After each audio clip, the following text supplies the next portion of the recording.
Hello everyone, welcome to a bit more of a chatty video. It's been about a year since I did one of these, and if the title is a bit confusing, it's because a lot of stuff has happened since January 2020. Most of it's been terrible, but this isn't...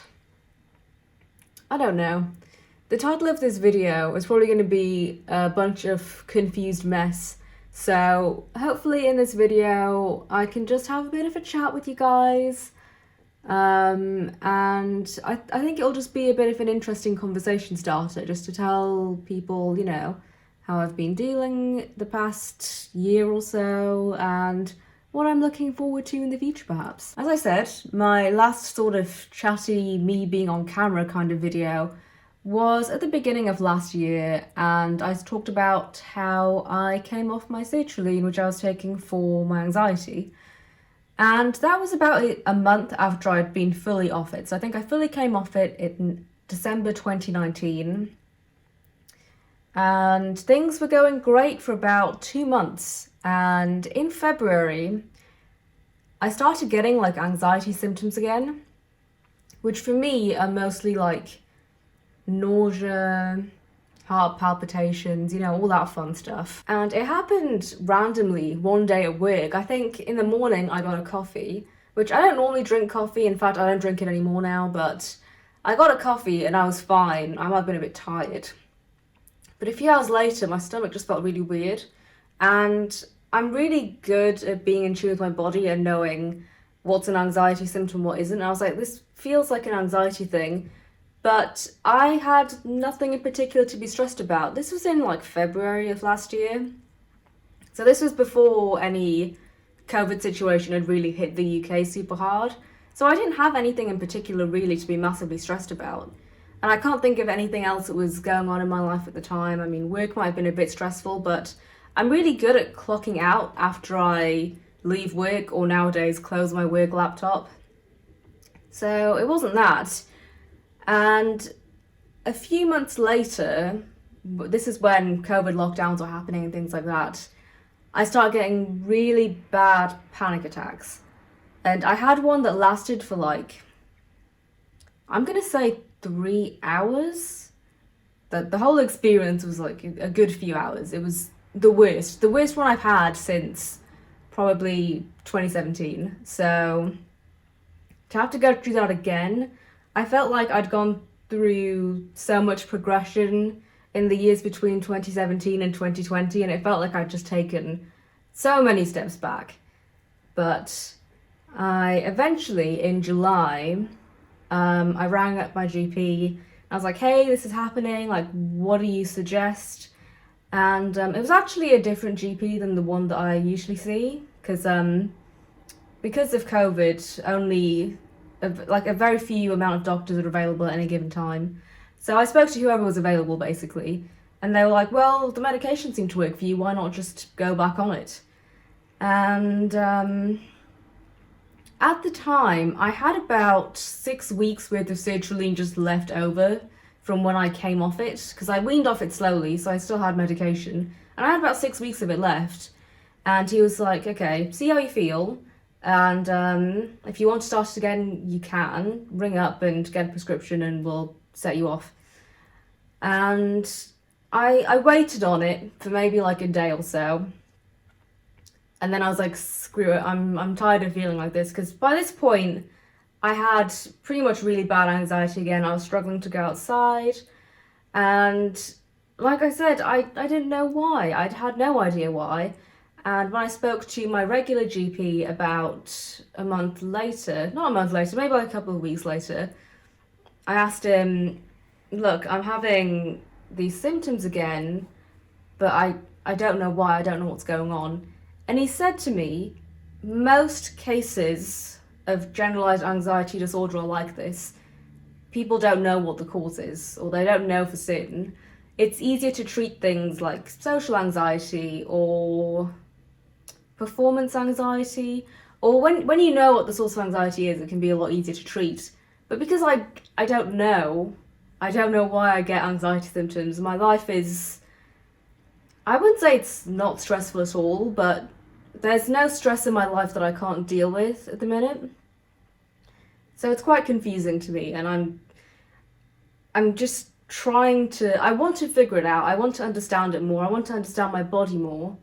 And that's kind of where I'm at now. So that was July 2020, and it's now April 2021.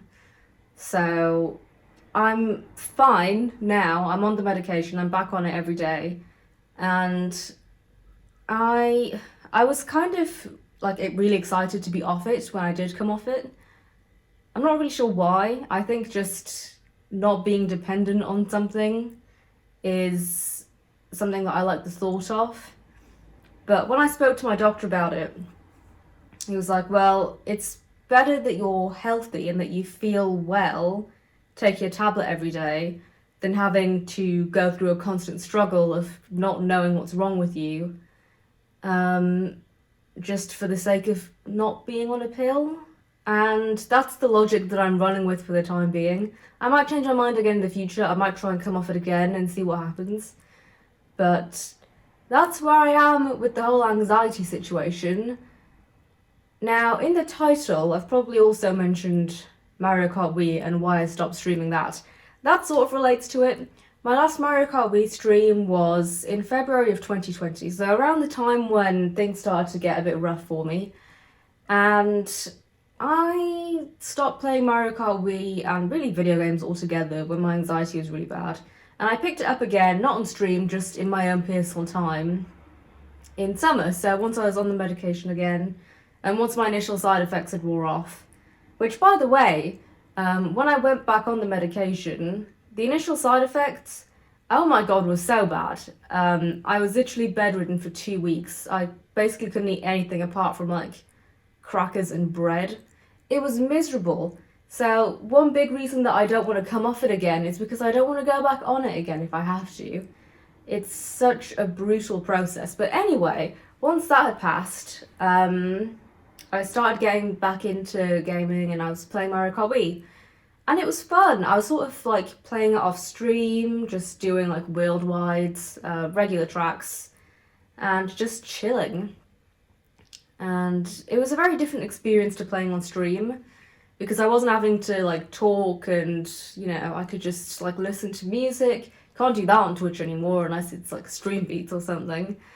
And I guess I didn't feel any pressure to play well either. I don't normally feel pressure to play video games well if I'm just playing them on my own because why would I? But on stream it's different, and something that I felt, well, in the Mario Kart Wii community is people are getting better all the time. Like, people are at such a high skill level now, and I don't have the time or the energy to just grind the game and become good at it, which is partly why I stopped playing it on Twitch, because I was like, I'm adding literally nothing of value. I don't really want people like coming into the chat and saying that I'm a crap player. I already know, and I don't care. I play video games for fun, I don't play them for glory. So I've been on the fence. I recently updated CTGP though, and I played some versus races in my spare time, and it was a ton of fun. And it's made me realise that I actually really miss the game. So I might start streaming it again. I'm thinking about it. I'm just being a bit of a wuss. But for the time being, I've been streaming a lot off Breath of the Wild instead. I try and stream once a week. Sometimes it's once every 2 weeks. But yeah, follow my Twitch channel. The link is in my description, as always. And you might get some extra Zelda content. I'm excited for Breath of the Wild 2. I'm super excited for Skyward Sword when that comes out on the Switch. I love that game. I'm probably going to play that on my channel when it comes out, so keep your eyes peeled for that. What else don't I want to mention? Oh yeah, productivity. So I think I've been quite productive during this whole lockdown period, COVID situation. And I have a lot more hours in the day than I used to. I don't commute anymore. Instead of travelling roughly 3 hours a day to get to and from work, it's only something like 5 minutes to and from my desk. So I don't have to, I don't have to go anywhere. Once I'm done at work, and I finish normally at around 4 o'clock, all I have to do is close my laptop, switch it out for my own personal laptop, and then I can just do whatever I want. And normally that's either drawing or recording, maybe streaming, maybe I'm just like cooking dinner or something. But I like the fact that I feel like I have more time in the day. What I don't like is I feel like I have to use my time a lot more wisely. I feel like it's a waste of time if I'm not doing something with my nights. At least like 90% of the time. There's the odd night where I'm like, today I'm gonna do nothing. And I sort of make myself do nothing. But the rest of the time, if I'm not creating something, I feel like I'm not being... I feel like I'm not using my time well. I feel like it's time that's wasted, which, I don't know. To an extent that could be true if you're doing nothing every single day. But for some people, I know that I've encouraged this. If just getting through the day and getting through these times is a struggle, focus on that more than anything else. And that's what I say to people. It's not what I say to myself though, even though I really should. And recently, the other night actually, I posted a tweet and I just felt so down and so sad. And I was like, I don't feel productive, I feel like my fitness levels have dropped. I didn't say all this in my tweet, I just said that I felt sad basically. And I normally don't tweet about emotions and stuff, mainly because I don't really feel extreme emotions, like I don't get super sad very often. But when I do, it just feels so bad, and I think it's just a combination of, you know, not being able to really just have the freedom to go places, see people. You can, but it's not normal. It's not like, you know, you can't just arrange to meet up with someone. It's not that easy. And especially since, like, my friends and family live all over the country, I can't really travel readily anywhere either, and it's not as simple to meet people now as it used to be. Let's put it that way.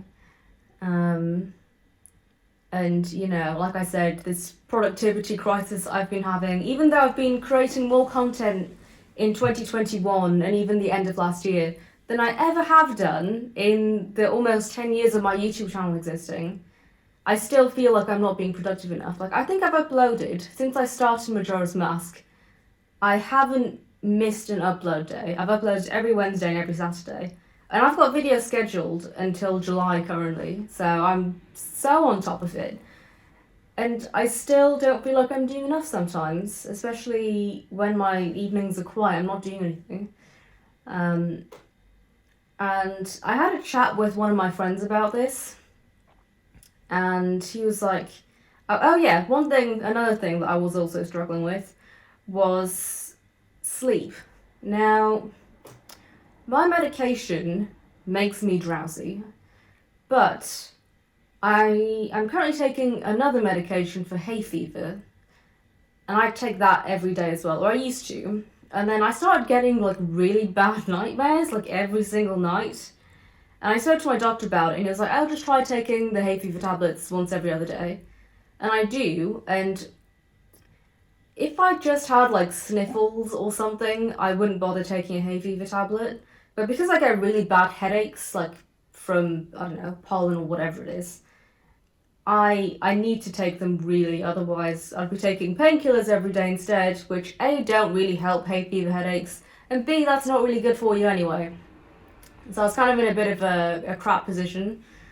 But that didn't help either, taking the tablets every day, and I really struggled with sleep for a while. I think the exhaustion was the thing that made all my other little issues in my mind worse.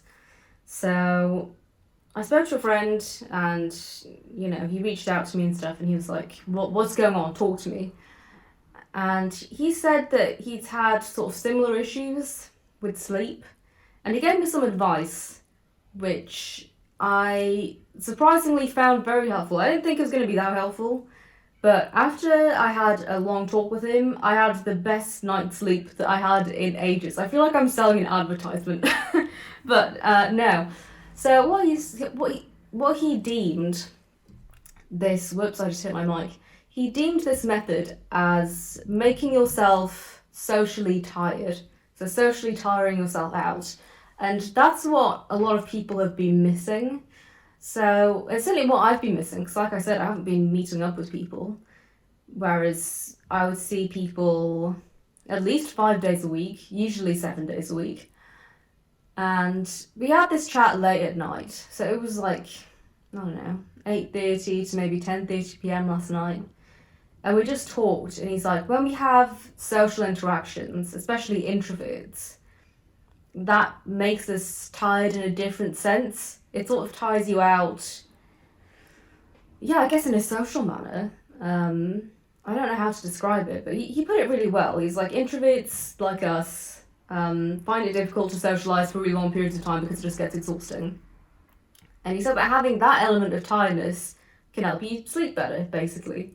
I was like, okay, that makes sense. But the reason I didn't quite buy it was because I thought the idea of just social interaction in that sense was just me talking was going to tire me out. Which it doesn't really, because I record and I stream a lot in the evenings, and that on its own doesn't tire me out. But that's not it. But no, I think it's like having a proper conversation with someone over voice or over a video chat, rather than, over text or just talking to a screen. It can really help. So I'm definitely going to be reaching out to more of my friends and being like, hey, do you want a video chat? Even though I'm not normally a video chat person, I normally can't be bothered. But I think during these times, it's good to be bothered about those sorts of things. So that's it for my little ramble. Please share any methods that you've used to keep yourself sane during the past year or so. I hope you're all keeping well. I know it's been a difficult time for a lot of reasons. But yeah, stay safe, take care of yourselves, and just, talk to me. Let me know how you're doing.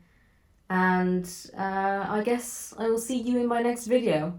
Probably something Majora's Mask related. Thank you all so much for watching, and have a great day.